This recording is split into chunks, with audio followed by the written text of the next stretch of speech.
Buenas tardes, buenas noches, depende de dónde estéis, o buenos días. Bienvenidos a este Facebook Live que vamos a hacer en 5W, sobre lo que ha sido el referéndum en Turquía y el nuevo panorama que se genera tanto en el país como en toda la región. Eh, Recuerdo que el último intento que hicimos de una cosa así en Damasco y no tuvimos suerte con el tema de las acciones. Yo creo que ya, yo creo que aquí va a estar todo mejor. Yo ya estoy de vuelta en Jerusalén después de haber hecho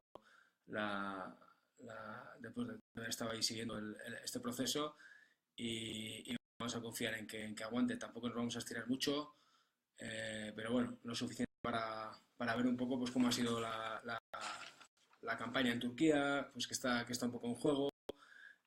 Hablarnos un poco de cómo fue la previa y el ambiente que había en las calles, cómo fue la jornada de votación. Eh, Después, analizar qué supone esa victoria tan ajustada por parte de Erdogan, tan ajustada como suficiente para llevar a cabo sus reformas.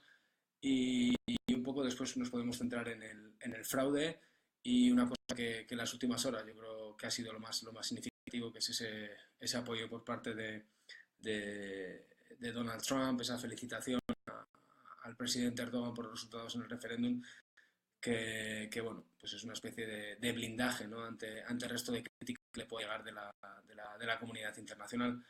Eh, bueno, pues este es un poco el esquema y siempre pues pendiente de vuestras preguntas para intentar resolver todas las dudas que pueda. Pues, no sé si podré hacerlo con todas, pero bueno, al menos lo vamos a intentar. En primer lugar, todo lo que ha sido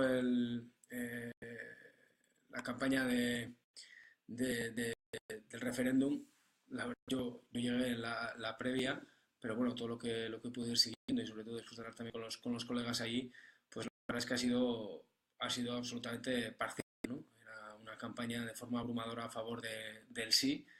Eh, si queréis, recordamos lo que estaba en juego.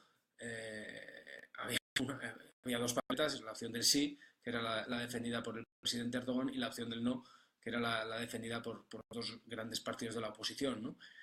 Lo que estaba en juego era la reforma constitucional, compuesta por 18 artículos que se iban a revisar hubo 18 artículos para revisar o revocar 76 artículos de la Carta Magna, ¿no? Y un poco los poderes más importantes que se le podían que ha obtenido Erdogan después de su victoria, pues va a poder designar y destituir altos cargos sin necesidad del visto bueno parlamentario, va a poder emitir decretos con fuerza de ley, y sobre todo pues una de las cosas que más preocupaba a la oposición es que va a poder controlar el poder judicial, ¿no? Eh, y sobre todo el constitucional, el mismo órgano que va a ser también el responsable, por ejemplo, de revisar la legalidad de sus decretos. Estamos hablando, digamos que la gente de Erdogan, sobre todo en el partido, en el AKP, ellos, pues cuando les cuestionabas, ¿no? Estos superpoderes que iba a tener el presidente, pues te decían que era un modelo pues, similar. Hablaban mucho de Francia y de Estados Unidos, ¿no? Pero lo cierto es que esto es un sistema presidencialista a la turca, a la medida de y no es desde luego ni lo que tienen los franceses ni lo que tienen los americanos, ¿no? Eh, eso es lo que estaba en juego. Y sí, los defensores pues hablaban de la necesidad de tener un superpresidente con todos los poderes en sus manos para hacer frente a los dos grandes problemas que tiene el país y que han sido un poco los ejes de la campaña, que han sido un poco los problemas económicos y los problemas de seguridad que afronta Turquía.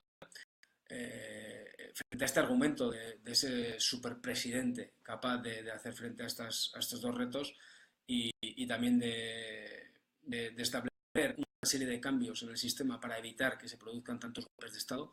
Esto era otro de los argumentos que más defendían. Frente a ellos tenemos a la oposición, que sobre todo el partido, o sea, los kemalistas y los todos, que lo que temen es que esto sea un paso más hacia el autoritarismo, ¿no? Y que en todo momento, desde el primer instante, lo que ellos destacaron es que no se puede llevar a cabo un proceso de este tipo tan importante estando el país como está en estado de emergencia desde hace 9 meses, ¿no? Estas eran un poco, son un poco las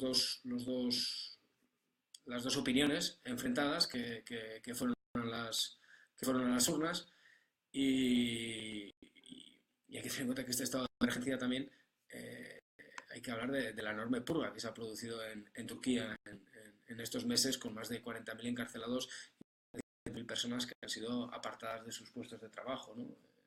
Ese golpe del verano del cual Erdogan acusa a la cofradía del querido Fethullah Gülen, que ha abierto un proceso de purga interna pues tremendo, y un proceso que sigue abierto, ¿no?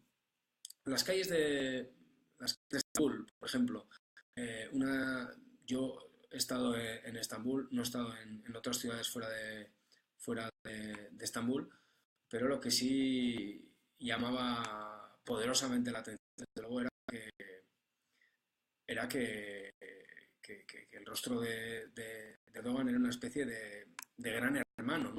Omnipresente. Uno tenía la sensación de estar pasando por una especie de Erdoganistán, ¿no? Había pues una campaña a nivel de carteles muy fuerte, y era como que una sensación de gran hermano orwelliano a cada paso, ¿no?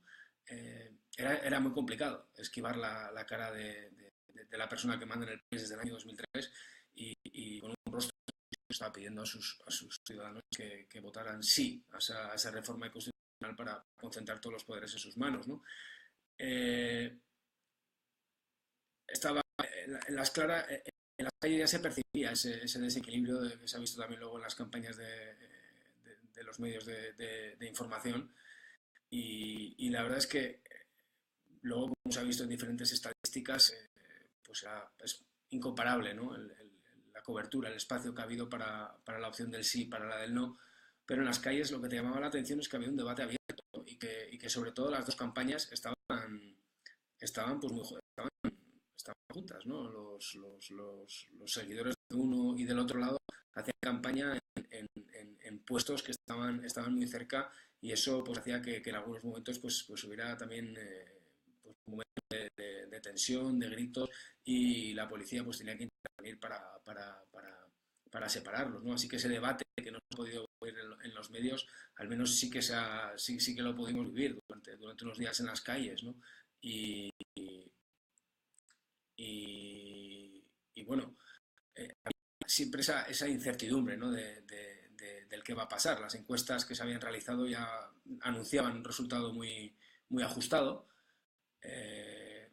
pero un poco hablando con la gente en su foro interno, pues todos más o menos coincidían en que, sobre todo con la supercampaña que estaba haciendo Erdogan, y teniendo en cuenta que este hombre, todas las elecciones en las que se ha presentado, pues las había ganado, y además, teniendo en cuenta que tenía bajo su control toda lo que era la maquinaria estatal, también había esa sospecha clara del fraude, y la gente pensaba pues que era muy difícil, ¿no? que saliera un no, pero sin embargo, pues en esa jornada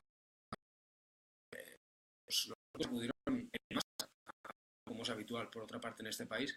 Estamos hablando de una participación del 85%, unas cifras pues muy importantes, y la verdad es que el presidente al final, pasada la jornada, los colegios se abrieron prontito a la mañana, a las 7 de la mañana hora local, los cerraron a las 5 de la tarde. En los centros que yo pude visitar, o sea, todo lo que era el proceso parecía un proceso aparentemente un proceso normal, tranquilo, sobre todo en las grandes ciudades no hubo ningún tipo de incidentes, ¿no? de ningún tipo.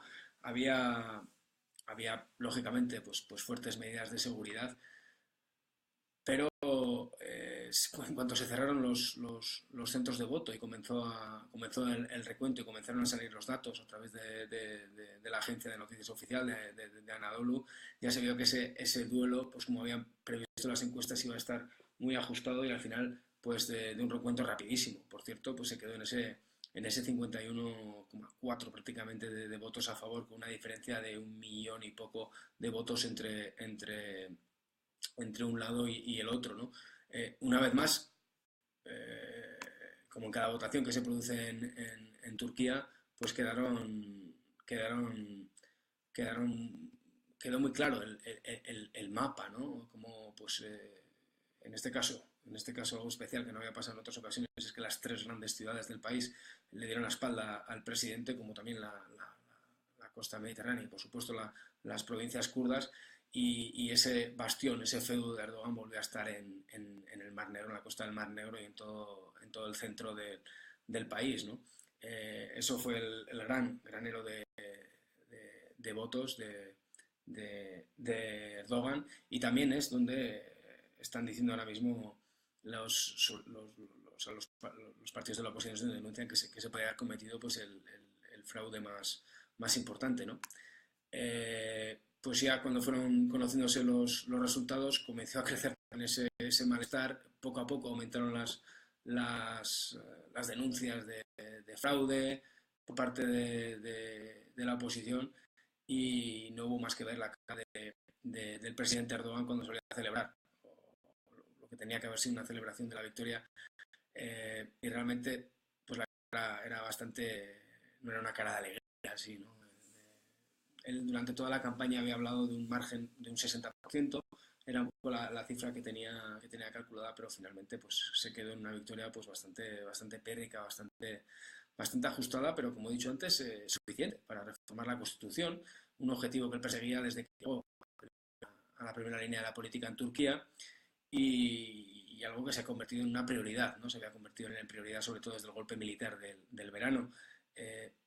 Un poco la sensación es que con las urnas pues se ha acabado el pulso que una parte del país había planteado de forma abierta ya a Erdogan, sobre todo desde las protestas del Parque Gezi en 2013, cuando pues una movilización ecologista, podría decir, que acabó en una movilización de enfado y descontento con su forma de gobernar y esta protesta está en el mismo corazón de Estambul, ¿no? Y me acuerdo que fueron días de una cobertura pues, muy potente. Eh, Aquí, pero aparte de cerrar el círculo, ¿no? Que se pudo abrir ahí en el Parque Gezi, yo creo que Erdogan también lo que hace es, lo que quiere es pasar página cuanto antes de ese golpe militar, ¿no? Que acarreó precisamente esa fuerte purga que está sufriendo Turquía.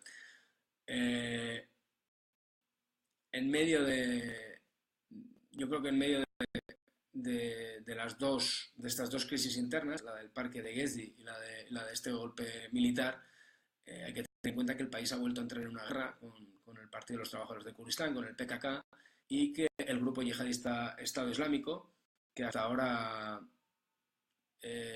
bueno, que en los primeros años de la guerra en Siria ha utilizado Turquía como una auténtica autopista hacia la yihad, pues ya no está tan cómodo en Turquía, hay un cambio de estrategia por parte de Ankara, y ellos han empezado a hacer también atentados, ¿no? Con lo cual, digamos que hay un doble enemigo ahora mismo para el gobierno, pero también, por supuesto, para la población, ¿no? Que es la principal víctima. Esta inestabilidad ha tenido un efecto directo, lógicamente, en la economía, que después de unos años de boom y de crecimiento, pues está en pleno desaceleramiento. Sectores como el del turismo es uno de los ejemplos más visibles, ¿no? que uno puede ver cuando llega a Estambul. Y esa sensación de inseguridad, de incertidumbre que se ha apoderado de la sociedad, y ha sido precisamente ese voto del miedo, también ha sido uno de los factores con los que ha jugado más Erdogan, ¿no? Presentándose como la única persona capaz de recuperar la economía y de hacer frente además a la amenaza terrorista. Conociendo los resultados, en primer lugar llegaron esas denuncias por parte de la oposición. Eran denuncias pues, al principio sobre el uso fraudulento que había autorizado la Comisión Electoral de papeletas que no llevaban un sello. esas fueron las primeras quejas y poco a poco con el paso de las horas hemos visto que ya no son solo quejas, ya no se pide el recuento de una parte de los votos como era al principio, aproximadamente 37-40%, ahora directamente lo que está pidiendo la oposición es que se anule el proceso, ¿no? Tanto el principal partido de la oposición, el CHP, como el partido kurdo, están pidiendo a la Comisión Electoral que anule este proceso, aunque la Comisión ya ha dicho esta misma tarde que no va, que no va, que no van a prosperar todas estas reclamaciones que se están realizando sobre fraude. Además de las denuncias de la oposición, Erdogan tuvo que enfrentar otro problema, ha tenido que enfrentar otro problema en las últimas horas, que es las críticas de los observadores internacionales de la Organización para la Seguridad y Cooperación de Europa, en Europa, ¿no?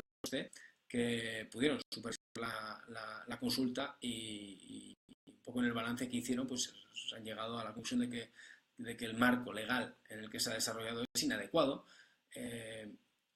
un marco en el que las libertades fundamentales para un proceso democrático genuino pues han sido restringidas por el estado de emergencia, porque las dos partes no han tenido las mismas oportunidades, los observadores no han entrado de momento, no sé si al final lo harán en lo que puede ser el fraude o no, a título individual. Algún observador sí que ha indicado que se podría estar hablando de más de 2 millones de papeletas dudosas, pero bueno, habrá que esperar a ese informe definitivo de la OSCE para tener más datos. No es un informe que, por ejemplo, sirvió para que Bruselas pidiera a Erdogan, a Turquía, que se investigara las dudas que se han generado sobre el proceso, pero un poco ese cerco que estaba sufriendo, esa presión que estaba sufriendo Erdogan después de un resultado tan ajustado por parte de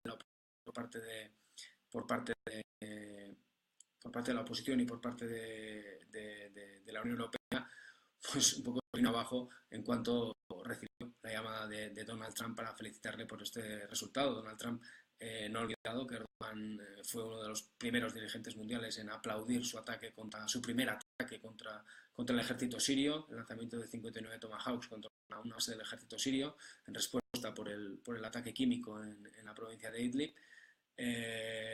Y bueno, pues, ha respondido con este apoyo, lo cual cada vez pues dibuja más claro pues ese eje, ¿no?, que se está formando en la región, ese eje, ese tridente, digamos, la guardia pretoriana que puede tener ahora mismo Trump en Oriente Medio, que es el eje formado por Erdogan en Turquía, Benjamin Netanyahu en Israel y Abdel Fattah al-Sisi en Egipto, ¿no? Son tres piezas muy importantes de la nueva estrategia que va a tener la nueva administración estadounidense en la región, y un poco el escudo, ¿no?, que tiene también frente a la República Islámica de Irán, que es ahora mismo sería sobre el papel la gran amenaza, aunque hay que recordar que el acuerdo nuclear firmado con Teherán y, por ejemplo, la actividad económica avanza a buen ritmo, ¿no? No hay de momento ningún percance grave entre estadounidenses e iraníes, y parece que Trump está tirando más pues por cosas más efectistas, como puede ser este ataque en Siria o como pueden ser las palabras sobre Corea del Norte, ¿no?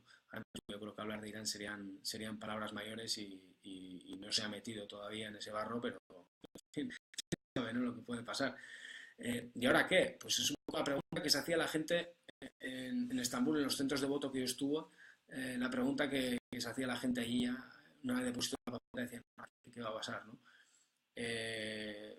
Pues no es sencillo, ¿no? No es sencillo saber cuál va a ser la nueva estrategia del presidente Erdogan. El país está absolutamente dividido, polarizado, la gente o le ama o le odia, no hay término medio.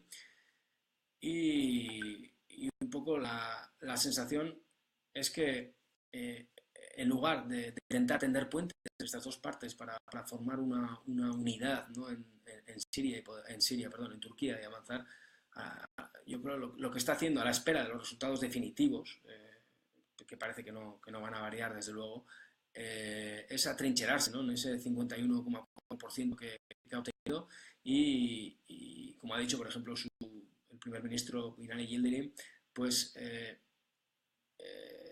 todas las en las califica de rumores y él quiere zanjar ya de una vez esta etapa del referéndum porque ya se ha expresado, el debate está zanjado y todos deberían respetar el resultado, especialmente la oposición. Dice que es momento de mirar al frente, ¿no? Es la misma opinión que comparte Erdogan y además como cuenta con ese apoyo, con ese visto bueno también desde Washington, pues se siente hasta cierto punto legitimado, ¿no? Pero hay que decir que la visión interna dentro de Turquía, sobre todo dentro de la oposición, es que el presidente es vulnerable. Realmente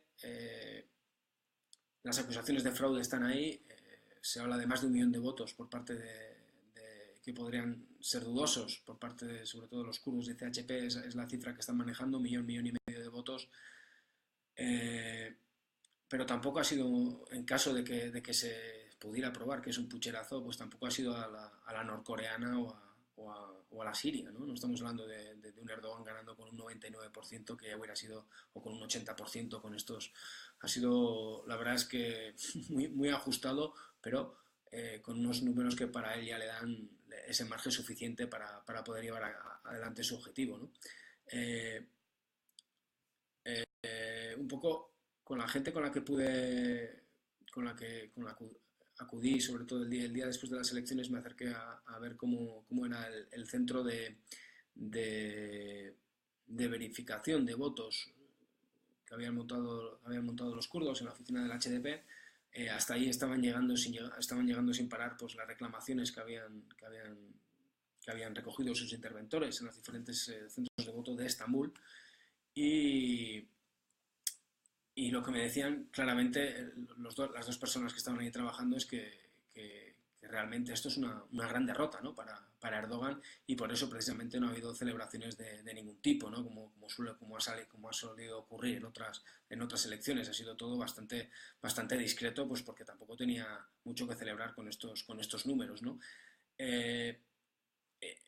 ¿Por qué? ¿Por qué estuve con los kurdos?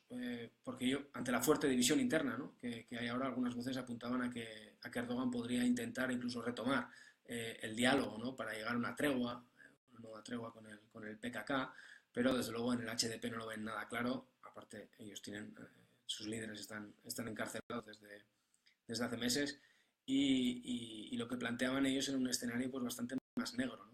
Y veían que Erdogan lo que necesitaba de forma urgente es ganar popularidad y lo que me decían es que la forma más rápida que puede tener de ganar popularidad es con una guerra, ¿no? Por un lado, la que se está manteniendo en Rojava, en lo que es el Kurdistán de Siria, donde ya ha terminado una fase del despliegue militar turco, pero como ha dicho Erdogan claramente, solamente ha sido la primera de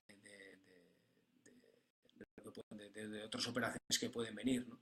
Y hay que tener en cuenta que digamos, los kurdos presentes en Rojava, los milicianos presentes en Rojava, es el brazo sirio del PKK, ¿no? Se le podría decir así. Y a su vez, pero hay que tener en cuenta que a su vez este brazo sirio del PKK es el gran aliado que tiene Donald Trump para intentar llegar a Raqqa, la capital del Estado Islámico, con lo cual ya vemos cómo las agendas y intereses se vuelven a cruzar. Y otra de las cosas que me decían los kurdos, además de esta necesidad de una guerra para ganar popularidad, otro de los puntos a los que puede apelar Erdogan, según ellos, es al de la pena de muerte, y el mismo Erdogan lo puso sobre la mesa, la posibilidad de realizar una consulta para restaurar la pena de muerte, y desde la HDP tienen claro que la pena de muerte pues es hablar de la ejecución de Abdullah Öcalan, el líder del PKK encarcelado desde el año 99, y piensan que eso sí que podría ser un golpe definitivo, ¿no? para volver a ganar quizás más popularidad en todos los sectores, ¿no? Estas son las opiniones que tenía el HDP y un poco pues esa sensación, ¿no? Después de haber asistido a una consulta tan importante, esa sensación de incertidumbre que transmite ahora el país por mucho intento del presidente de seguir mostrándose fuerte y enérgico, ¿no? Hay un problema interno muy grave, hay una división total. Hemos visto como las protestas, ha habido protestas limitadas, no podemos hablar tampoco de una oleada de protestas general en todo el país, pero sí que ha habido protestas y se han producido ya detenciones en las últimas horas, pues decenas de detenciones por participar en estas movilizaciones contra lo que la parte que ha votado no considera que ha sido un fraude y, por tanto, pues un, como dice, tiene salud verde,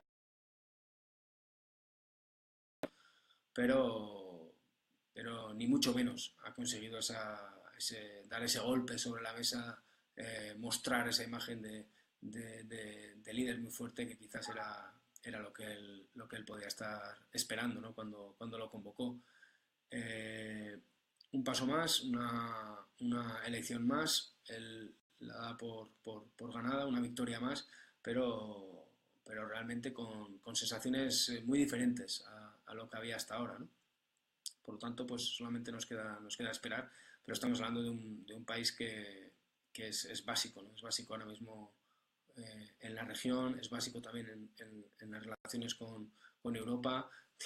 En Turquía ahora mismo hay 3 millones de sirios, por ejemplo, y otro de los temas que ha puesto Erdogan sobre la mesa en las últimas horas, sobre todo tras recibir las críticas de los observadores internacionales, por cierto, unas críticas a las que no dice que no les va a hacer caso alguno porque las considera absolutamente politizadas. Otra de las cuestiones que ha puesto Erdogan sobre la mesa es la posibilidad de realizar una consulta para preguntarle a los turcos si quieren seguir o no con este eterno proceso de adhesión a la Unión Europea que al final nunca acaba de consumarse, ¿no? Por lo tanto, pues una piedra más, ¿no? En esa tensa relación que ya hay de por sí entre Ankara y Bruselas y Turquía, pues que se pone muy interesante y yo creo que nos va a tocar volver en breve, ¿no? Aunque hay que decir que la presencia de periodistas españoles que hay ahí es muy importante y yo creo que de mucho nivel, ¿no? Se está haciendo un buen trabajo desde Turquía.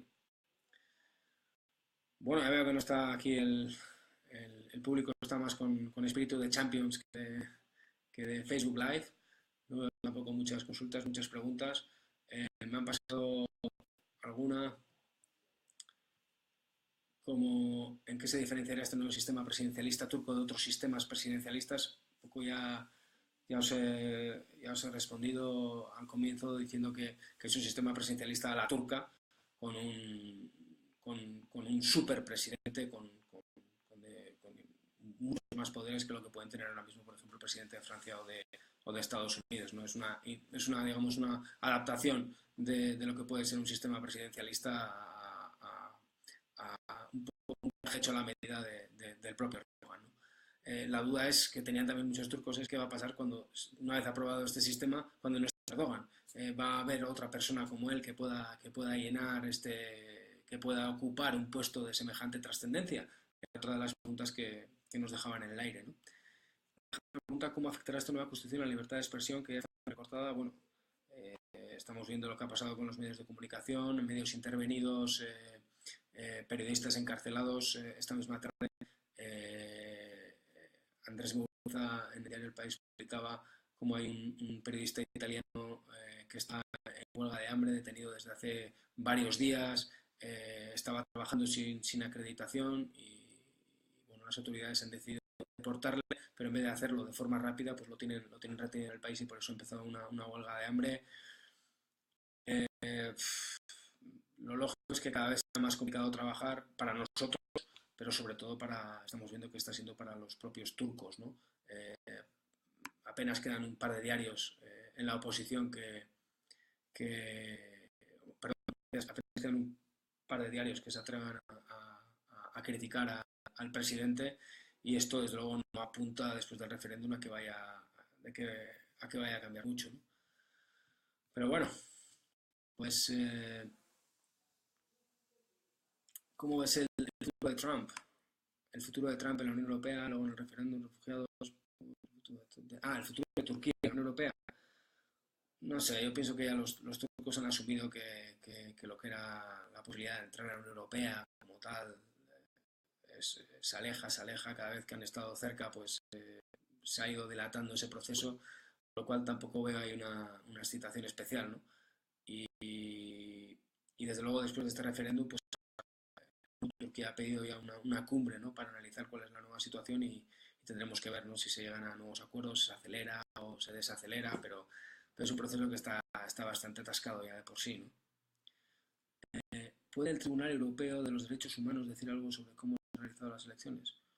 Bueno, aquí podemos todos, ¿no? Pero al final la última palabra pues, va a tener Erdogan y sobre todo por muchas críticas que le den de Europa, va a seguir esgrimiendo ese factor, ese victimismo, ¿no? ante lo que puede ser la política europea, que considera absolutamente antiturca, digamos, ¿no?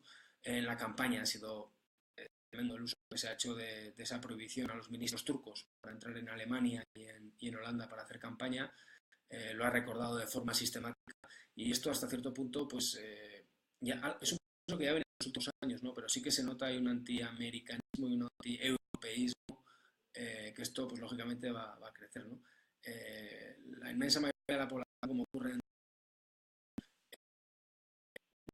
ni idea de lo que eran básicos o que se estaban dando en esto o que se iban a producir en la Constitución y hablaban a de eslogan, ¿no?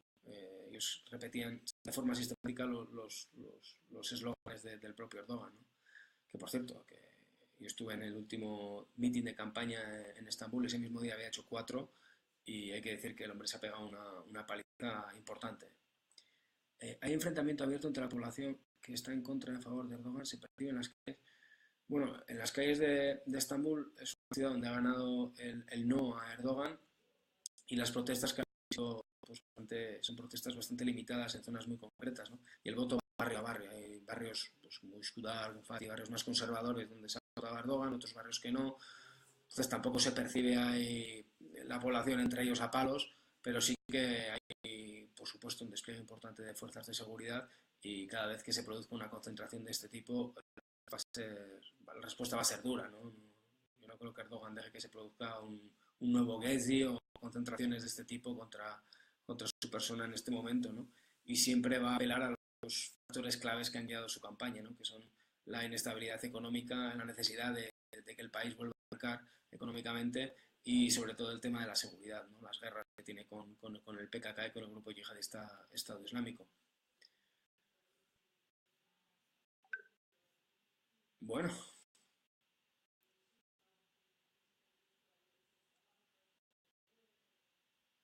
pues bueno, yo creo que ha sido un repaso bastante intenso, ¿no? Eh, voy a responder a la última pregunta. ¿Está Europa subestimando la revolución que se está produciendo en Turquía? No sé, mi sensación desde Oriente Medio es que Europa ha perdido peso, se ha desinflado, ¿no? A nivel de influencia, eh, no me parece además que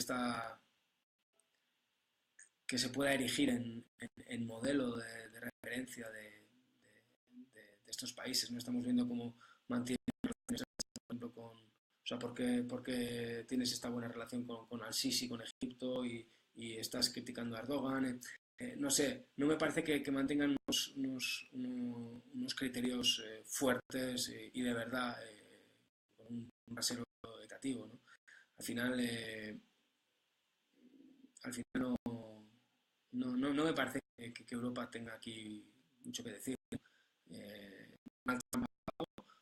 ha felicitado a Erdogan por el resultado y a otra cosa, ¿no? Va a ser muy complicado que Bruselas pueda, pueda hacer recular ahora mismo a un presidente como Erdogan, ¿no? ¿Qué reacciones crees que tendrá el pueblo kurdo en el futuro próximo?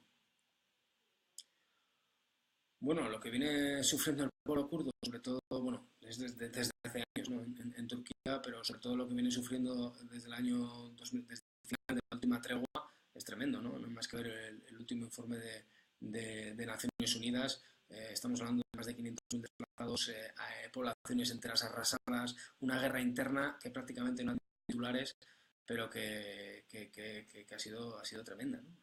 Es tremendo lo que están sufriendo, sobre todo desde el año 2015, y, y no hay más que leer este informe, que os invito a todos a que lo veáis. Eh, es una situación de auténtica guerra abierta, pues muy parecidas a las que podemos ver en ciudades arrasadas de Siria por el ejército sirio, pues en este caso también bombardeos de aviación, artillería y demás contra la población kurda, ¿no? En este caso contra los bastiones del PKK. Por lo tanto, ¿qué reacciones van a tener? Pues bueno, ellos siguen apostando por esta vía parlamentaria, son la tercera fuerza del país, pero realmente pues ahora mismo lo tienen muy complicado, ¿no? Porque sí que pueden ser el chivo expiatorio, una vez más. ¿Existe alguna forma dentro del sistema legal turco de invalidar el resultado del referéndum?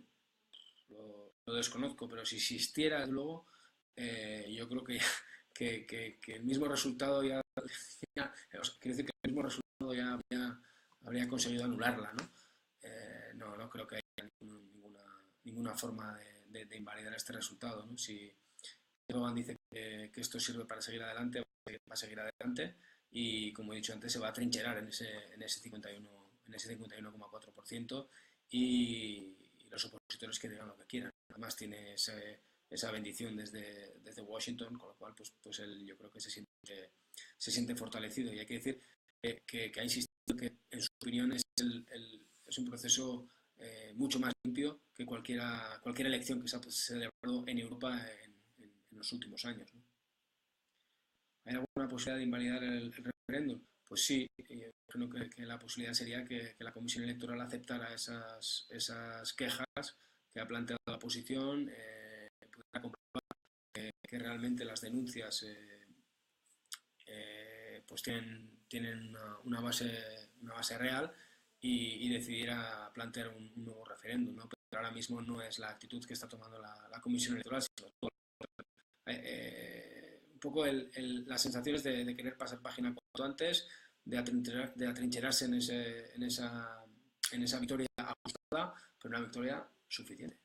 Ahora mismo tiene lo que él necesita, aunque realmente realizar este cambio tan importante en lo que es en el sistema del país, con un margen tan corto, semejante polarización, pues es todo un miura también para el propio Erdogan, ¿no?